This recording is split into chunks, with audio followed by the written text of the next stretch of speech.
From Zaham to Shifa, Navigating Depression with Faith. Warning: today's episode discusses depression and mental health struggles. Please listen with care and seek professional support if needed. Assalamu alaikum, beautiful souls, and welcome back to From Zaham to Shifa, our sacred sanctuary where we speak the truths and often live in silence, where faith meets the fullness of human experience, and where no struggle is too heavy to be held with love and understanding. I am your sister on this journey of healing, and today we are going to talk about something that affects millions of us, yet remains wrapped in shame and whispers. We are talking about depression, not as a spiritual failing, but as a human experience that can coexist with deep faith. If you have ever felt like you are drowning while everyone else seems to be swimming, if you have ever wondered why your prayers feel like they are hitting the ceiling, if you have ever questioned whether feeling this empty means your iman is weak, this conversation is for you. Today, we are breaking the silence and reclaiming our right to struggle and still be loved by Allah. The weight of invisible pain. I will tell you about a brother. To everyone around him, he is the ideal Muslim man. He prays 5 times a day, volunteers at the mosque, offers Friday khutbahs, and always wears a calm, collected smile. His Instagram is filled with uplifting Islamic reminders and motivational hadiths. But what no one sees are the mornings when getting out of bed feels like lifting mountains. The nights when he made dua through tears, begging Allah to make him feel anything. The way food lost its flavors, the world seemed colorless, and even his act of worship felt robotic, detached, and empty. When he finally found the courage to open up to a family member, the response was, "Just make more dhikr. Depression is what happens when you're not close to Allah."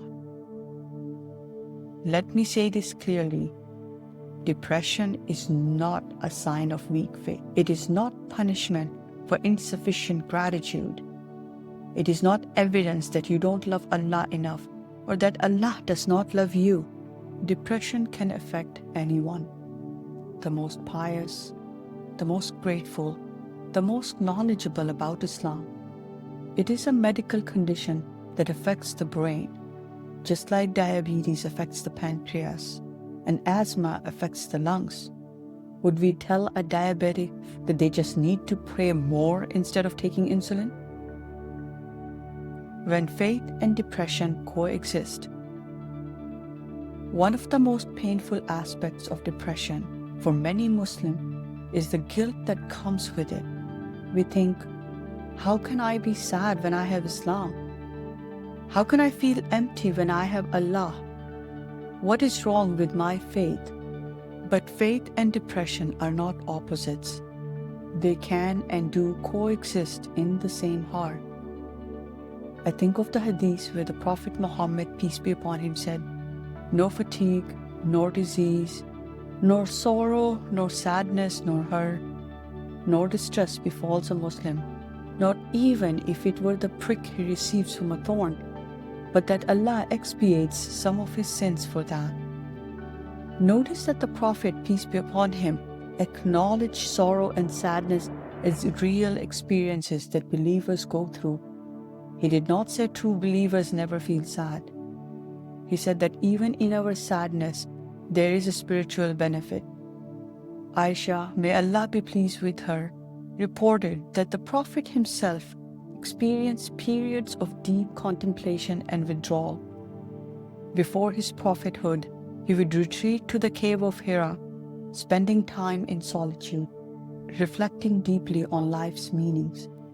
This wasn't depression, but it shows us that periods of introspection, even melancholy, are part of the human experience. A sister once told me When I was depressed, my prayers became more honest.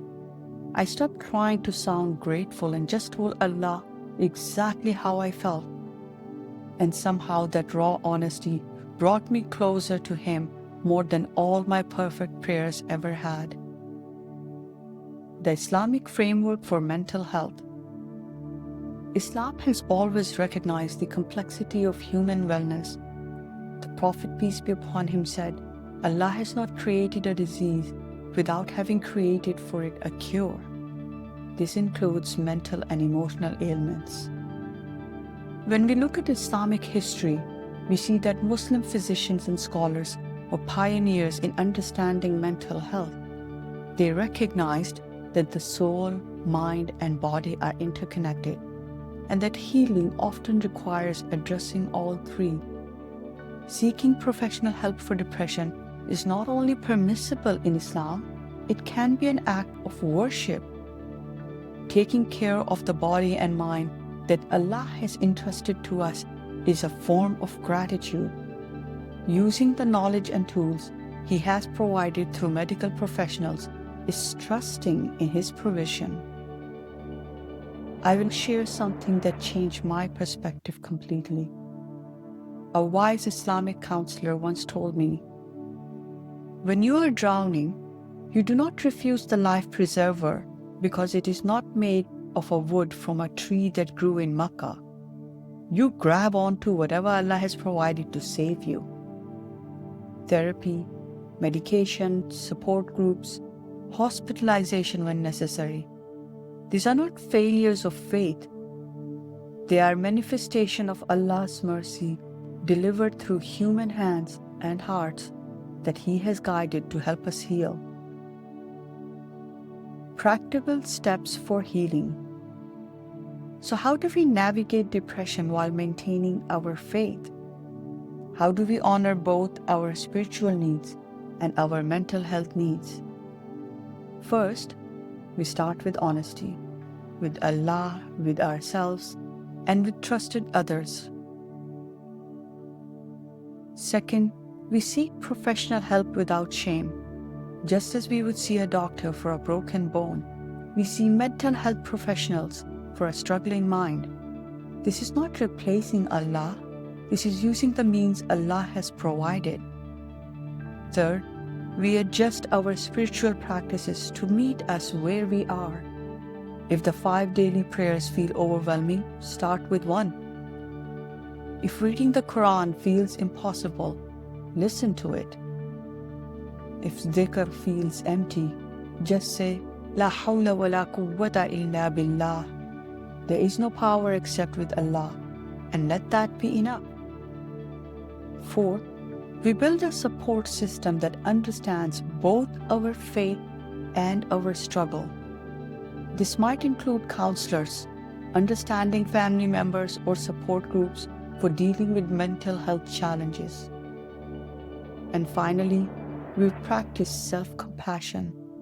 The Prophet, peace be upon him, said, Allah is kind and loves kindness in all things. If Allah is kind to us in our struggles, who are we to be harsh with ourselves? I think of Hajra, may Allah be pleased with her, running between Safa and Marwa, desperately seeking water for her son. She didn't sit passively waiting for a miracle. She took action. She sought help. She did everything in her power. And then Allah provided the miracle of Zamzam. Sometimes our healing requires the same kind of active seeking, the same refusal to give up, the same trust that Allah will provide what we need through our efforts. The light in the darkness. Depression lies to us, my dear. Tells us we are alone, that we are broken beyond repair, that this darkness will never end. But these are not truths. They are symptoms. Do not despair, even when despair feels like the only rational response. Your depression does not make you less faithful. Your need for help does not make you less faithful. You are a whole person body, mind, and soul. And Allah loves all of you, including the parts that are hurting, the parts that are healing, the parts that are still learning how to hope again. If you are listening to this and recognizing yourself, please know you are not alone in this silent struggle. There are people all around the world who understand exactly what you are feeling, and there is help available that honors both your faith and your mental health needs. Your life has value, your pain has purpose, and your healing matters. This is From Zakham to Shifa.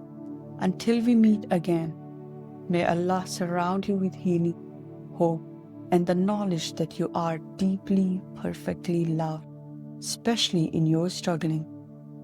If you need immediate support, please reach out to a mental health professional, call a crisis helpline, or go to your nearest emergency room. You matter, and help is available.